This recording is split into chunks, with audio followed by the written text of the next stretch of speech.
Nice. That's a really bad Marcus Phoenix impression. And hey, what's up, everybody? This is IHETV. And I don't know, this is kind of random, but I wanted to talk about Adventure Time. I started watching it over the last month or so. I finished season 1, so this is only like my little ramble on my thoughts on the first season. And I gotta say, why did nobody tell me it was this fire? A very random show, but I just fancied something that's these little 10-minute drops that, and something that's actually funny. Can't remember the last time I watched a show where I'm actually laughing consistently. Every single episode so far, I've at least got one laugh, which is pretty good. Laughs per minute for such a short show. And I hear and I know there's all this, there's more structure as it goes along or something, like a plot starts to develop, and that the first season or two are kind of more just, hey, isn't this a funny world and silly and crazy and surreal? And that's, I'd probably be fine with it just being that for however many seasons, but knowing that it's actually going to go somewhere with these cute little characters they've set up is actually quite compelling to me. I guess I'll mention some of the episodes that kind of stood out to me or that I found funniest, but first I kind of want to compliment the character design, how creative and inspired and wacky and memorable they tend to be. It kind of does the SpongeBob thing where it's able to appeal to simultaneously appeal to older demographics and young kids, obviously, just on its face. It's cute, approachable, but like this episode I'm seeing here, the business time, has a little bit of like commentary hidden in there, these little morals and lessons, even if there is no overarching plot, and it does a lot of the time just feel like stream of consciousness funny. I would, and someone, if this is available, let me know. I'd love to see interviews with Pendleton Ward, the showrunner, creator, how he went about conceptualizing this and like writing it. Pendleton Ward, there he is. Pretty sure he's from the CalArts group. And that's kind of why sometimes these things, they go beyond themselves. They get a bit of a reputation or whatnot, and I experienced this somewhat when I brought this show up on one of the last Jar Media podcasts I recorded with my brother, and he was kind of like, really? Adventure Time? Cringy? That's very like XD, random, alt person thing to like, right? And I was like, bro, no, it's genuinely really good. And it appeals to like everybody in one way or another. And I showed him an episode that stood out to me. I chose the Ocean of Fear episode. I found that one particularly funny, and kind of that, that famous picture of Finn slow-mo screaming. Yeah, there it is. I knew it would be here. Is from this episode. And I'd seen like little clips and frames and moments like that are just in constant rotation on social media for years, and thought like, oh, this is intriguing, this is interesting looking, I like what I see from this, but I remember trying to watch it way back in the day. It must have been around 2010 when it was first coming out, but at the time, like the way this TV, the access was really the issue. Like I'd catch the odd episode here and there, and for the same reason I never checked out Avatar: The Last Airbender, where it was always like, and I know this doesn't matter for this show, but out of order, and just I didn't really stick around. But now it's obviously I can buy things and watch things in my own time and don't need to be stuck to live TV schedules, so I can actually go through this properly. And man, I gotta say, Jake the dog, he's my guy. I have such a similar sense of humor to this dude. I love the vocabulary they whip out, the like childlike glee and creativity, these like rhyming things they do, and the close-ups and the Ren and Stimpy style like close-ups, and just the surreal way it moves around, but also has just enough structure to stop it from being kind of like annoying and how random and aimless it might feel. There is something weirdly tangible about it, despite how it's kind of inherently random. So immediately I got a shout at Tree Trunks. I found this to be a really funny, weird episode with this like old lady elephant who's going after this apple to taste an apple from her dreams or whatever, and they encourage her to follow her dreams, and the kind of humor of this old lady going on an adventure with them. I already opened them in tabs, actually. I don't need to scroll through there. Oh, what's going on? What have I done? Yeah, here it is, tree trunks. Yeah, here's some examples of the character designs, I mean. It keeps it sort of unpredictable and funny. It's not, like, particularly a slave to a formula, at least this early on. Man, I just love this. I feel like Jake's one of the great, like, cartoon character designs. It's so simple, and, like, a lot of the more intriguing, impressive animation is actually linked to Jake, too, with him being, like, a magical dog that can stretch. So, obviously, you get some of the more comedic visuals from him doing that. But it has a little bit of an edge to it, too.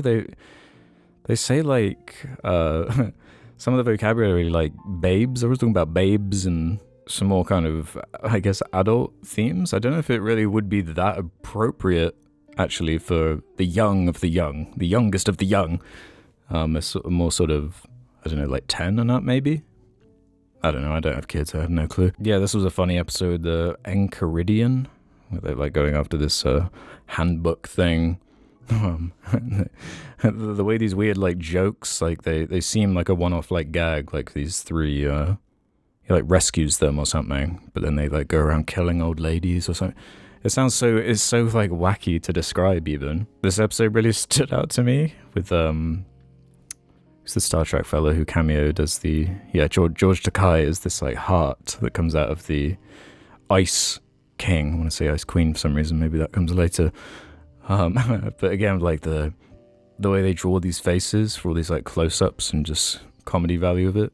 I really dig the the princess thing is funny. I like the hot dog princess. I think that's probably my favorite one so far. Ricardo, the heart guy. The phrasing of things is just so unusual. And it really speaks to me. Yeah, look at this stuff. It's yeah, I can't remember if it was this one, Business Time, or the one where he makes I think I've got it in a tab here, like a hot dog. Oh, the pies, here it is. Finn creates a robot that continually throw pies at Jake. I can't remember if it's that one or this one, because I watched them in, like, bursts of, like, 4 or 5 episodes at a time, so it kind of blends into a colourful, surreal dream. But it touches on things like automation and whatnot, like, even though it was made in 2010, I think it was this one, actually, where they basically automate the process of adventuring through these businessmen that they melt out of a block of ice. But they just continuously would surprise me with the kind of cleverness they'd hide in the absurdity. It's just one of those things I don't really understand how you could really dislike it. It's so sort of innocent. This Wizard one was funny. What was the name? Just Wizard. Had a really good ending gag. I love these title cards that they put together. I never kind of thought I'd feel this way, this positively about a cartoon in the same way I do like a SpongeBob, where it's almost funnier in certain ways as an adult when you, like, revisit certain episodes and miss certain things that you might have missed as a child. There's something, like, comforting about it. And yeah, I think whimsy is the word. And man, I gotta shout out, the voice acting is really funny. I think whoever the kid was, this Jeremy Sharder, whenever he screams as Finn, and I know, like, for years I've often complained in comedic media over relying on, like, screaming as a shortcut to a joke or to get a funny rise out of somebody, but the way they use Finn's scream, at least so far, it gets me, like, every time, because it's normally matched with something surreal or strange happening, and it's just something about it tickles me. The fact we got John DiMaggio, like, in nearly every episode as Jake the dog. I love Marcus Phoenix. I love Bender from Futurama. But it's not just the voice, it's the lines they be giving him are just so strange and funny. And obviously you have SpongeBob himself in there as many characters, but most notably the Ice King. And they have all these guest voices, like I already said, the dude from Star Trek. I can't believe my short-term memory is actually horrendous. But yeah, Mark Hamill's in there. Lou Ferrigno, I think, was in, like, a random episode. Like, Starfire from Teen Titans is the Princess Bubblegum, or whatever she's called.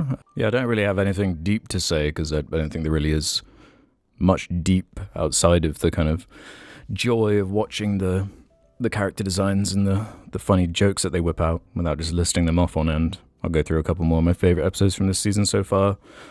Evicted was funny. I do like this vampire character where she, like, drinks the color red. It's like a funny, weird gag, but also gets around censoring, obviously, because you can't have a kids show where there's a vampire, like, drinking blood from people. It's a bit too dark. City of Thieves was funny. Like Jake is such a like pure, innocent character. So the sort of gag in this one is they like roundabout turn him into a thief, and the way he reacts is always comedic. Yeah, here's a good example of the Witch's Garden was another funny creative episode, and these like just strange character designs, and yeah, the way they like put Jake and he's just in his underwear when he loses his powers, and he just walks around like a human. But this look how good that is. I love the design of the house, I guess, the tree house. Of course, it's like a tree house. It's all the like kiddie ideas, but there'll always be a little detail like this snail that's throwing punches at a two-headed goose or whatever. It's like so random, but you just kind of want to exist there. It's just fun to exist in this world. What is life? Yeah, they're getting philosophical with this, and they genuinely do at points. Like, speaking of SpongeBob, there was an episode that really reminded me of it. Their kind of take on the imagination thing. Yeah, this one, Rainy Day Daydream. Jake's imagination literally runs wild, coming to life, bringing many dangers into the treehouse. Yeah, really good gag. Taking these simple concepts to like an extreme, not just for humor, but for kind of some interesting commentary about like why imagination's important and why you don't want to completely cut it off. Because that's sort of the little mini arc that Jake goes through. Yeah, the raining knives gag was funny. That's kind of what I mean, but pardon the pun, I guess, about the literal edge that sometimes it will have. A little bit of peril in there. And it's, I just love the idea of kind of a ruleless world where there's like magic and just complete absurdism, but it also just kind of makes sense and you want to see it explored, and it's just so joyous. Yeah, like how do they be doing this? A trickster turns Finn into a giant foot, and that's like a whole episode. It's like, yeah, what chemicals assisted in the concept phase of this stuff? But yeah, this doesn't need to be a long video. I don't need to ramble too long about this, but yeah, I just want to say that I'm loving it so far. I can't wait to see where this goes, and I don't know if, like, please tell me to fans of this show, is in the ranking of seasons, because how many does it wind up being? It's quite a few episodes. 289 episodes, 10 seasons. Yeah, so, is anyone's favorite season the first season? Because from what I've heard or read about, Ward, he got like fed up or something and couldn't take it anymore around the midpoint as far as being the showrunner, and then turned to being more like an advisory kind of thing for the rest of it. So I've heard that the kind of middle section is some of the best you're going to get from it, but I don't know what that means in the context of what I've already seen. So I'm excited to see where that goes. Yeah, let me quickly... No, I won't look at top rated. I don't want to spoil anything. So yeah, I recommend the show even to a 31-year-olds out there like me that wasn't expecting to really gel with it on this level. I love the childlike glee. And so far, I haven't seen a single bad episode, so let's go. See you on the next video, tree trunks.